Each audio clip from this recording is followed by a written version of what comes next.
అందరికీ నమస్కారం. ఈరోజు విజయమ్మ బయటపెట్టిన ఒక నిజం ఏ రకంగా మళ్ళీ మార్ఫింగ్ చేశారు, ఏదో తెలియక బయటపెట్టి కాకుండా పక్కాగా ఒక లాయర్తో ఎఫిడవిట్ చేయించి సంతకాలు పెట్టి చేసి స్టాంపులు వేయించి ఒక ఎఫిడవిట్ బయటకి ఇచ్చారు. అది చదివాక నాకు అనిపించింది, ఇంకా జగన్ని నాయకుడు అనుకునే వాళ్ళు కానీ, ఇంకా వైసీపీలో ఉండి జిందాబాద్ కొట్టోళ్ళు జెండాలు మోసేవాళ్ళు కానీ నా దృష్టిలో బానిసలు అంతే.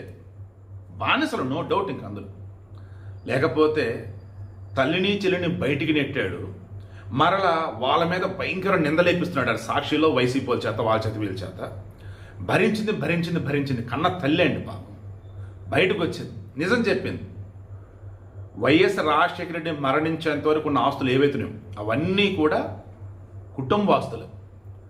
అవి వైఎస్ రాజశేఖర రెడ్డి మనవరాళ్ళు మనవడికి సమానంగా పంచాలి. నలుగురు, జగన్కి 2 ఆడపిల్లలు, షర్మిలకి ఒక అబ్బాయి ఒక అమ్మాయి. సో ఆ నలుగురికి సమానంగా పంచాలి. రాజశేఖర రెడ్డి 2004 ఎన్నికల్లో పోటీ చేసినప్పుడు ఆల్మోస్ట్ ఆయన దగ్గర డబ్బు ఇంకా ఏం లేదు, అంతా అయిపోయింది, ఒక ఇల్లు తప్ప ఏం లేదు. 2009 వచ్చి కోట్లు సంపాదించాడు. ఆయన మరణించే క్రాస్ చెక్ చేస్తే వేల కోట్లు తేలిపెట్టి జగన్ మీద కేసులు నమోదాయి. ఇక ఏం చెప్పింది ఈమె, ఎంఓయూ అంటూ మెమరాండం ఆఫ్ అండర్స్టాండింగ్ అంటూ షర్మిలకి కొంత ఆస్తులు అది ఇచ్చారు కదా, అవి జస్ట్ లైక్ ఏమంటారు, అది డివిడెండ్ టైప్ లాంటిది తప్ప ఆస్తులు పంచి ఇవ్వటం కదా, ఒకరు ఇచ్చడం అనుకుందాం, అది చాలా తక్కువ. అండ్ ఆమెకి జగన్ ఇవ్వటం కాదు, ఆమెకు రావాల్సిందే అది. ఇంకా ఈ సరస్వతి సిమెంట్స్, యలహంక ప్యాలెస్ బెంగళూరు అవన్నీ కూడా షర్మిలవే. సింపుల్ ఈరోజు ఏం చెప్పిందంటే, కన్న తల్లిగా చెప్తున్నా, వైఎస్ రాజశేఖర రెడ్డికి సన్నిహితులుగా ఉన్నవారు కానీ జగన్మోహన్ రెడ్డి కానీ వీళ్ళందరికీ తెలుసు ఆస్తి పంపకాలు జరగల. ఎప్పుడైతే నలుగురు పిల్లలకి సంబంధించి షేర్ చేస్తారో అప్పుడు పంపకాలు జరిగినట్టు. ఇన్నాళ్ళు నన్ను చెల్లిని మోసం చేశాడు జగన్మోహన్ రెడ్డి. అదే ఉందలేదు చదవండి మీరు. కన్న తల్లి అబద్ధం చెప్పదు కదా. ఇప్పుడు మేనకోడళ్ళు మేనలుడిగా మోసం చేస్తున్నాడు, వాళ్ళకి ఇవ్వాల్సింది ఇవ్వకుండా. త్వరలో తప్పు తెలుసుకొని వాళ్ళకి ఇవ్వాల్సిన చెప్పేసి కోరుకోండి అని చెప్పేసి ఇచ్చు. ఇక మీదట తప్పుడు కూతలు కూసిన, మా ఆస్తిని కూడా మేమేదో లాక్కొన్నమాటగా కూతలు కూసిన, షర్మిలకి చెందాల్సింది ఏదైతే ఉందో అది ఇస్తే అది కూడా ఆమె లాక్కుందన్నట్టు, ఆమెకి అది బిచ్చ వేసింది అన్నట్టుగా మాట్లాడితే ఊరుకునేది లేదు, జాగ్రత్త అని చెప్పేసాను. ఇక నేను ఫేస్బుక్లో పెట్టిన పోస్ట్, ఆమె గతం కూడా ఇలాగా మాట్లాడి కుటుంబంలో సమస్యలు ఉండవా, ఇది కుటుంబ సమస్య, మా జగన్ బాబుని ఏమనొద్దు, ఆ దేవుడు ఉన్నాడు, మాకు రావాల్సిన మాకు ఇస్తాడు, ఇది ఏదో మాట్లాడింది అప్పుడు. ఇప్పుడు అలాగే మాట్లాడితో నాకు అనిపించింది. బట్ లాయర్తో ఎఫిడవిట్ ఇచ్చింది కాబట్టి నేను పెడుతున్నాను. ఇప్పుడు మెయిన్ ఇంటెన్షన్ ఏం లేదయ్యా.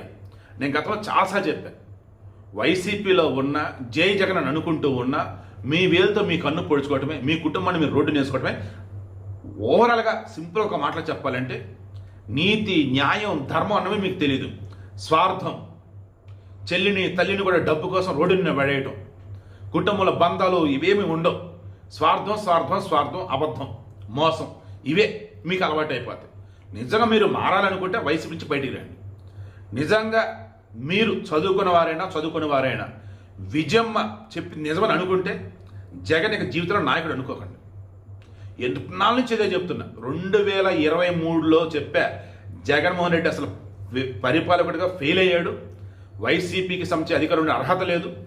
2019కి ముందు కూడా చెప్పాను నేను, జగన్మోహన్ రెడ్డి వచ్చేసి పేరుకు మాత్రమే రాష్ట్ర కొడుకు హడావుడి చేస్తున్నాడు తప్ప రేపటి రోజు ఒకవేళ ఈయన అధికారంలోకి వస్తే కష్టాల బాబు అయిపోయినా అదే ప్రూవ్ అయింది.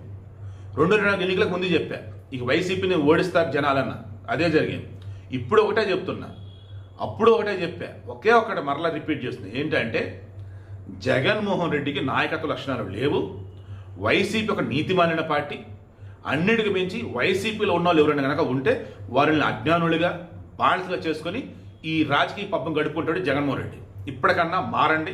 కన్న తల్లి చెప్పింది విని, జగన్మోహన్ రెడ్డి కన్న తల్లి చెప్పింది విని జగన్ నిస్వరూపం ఏంటో తెలుసుకోండి. అది జగన్ బతుకు.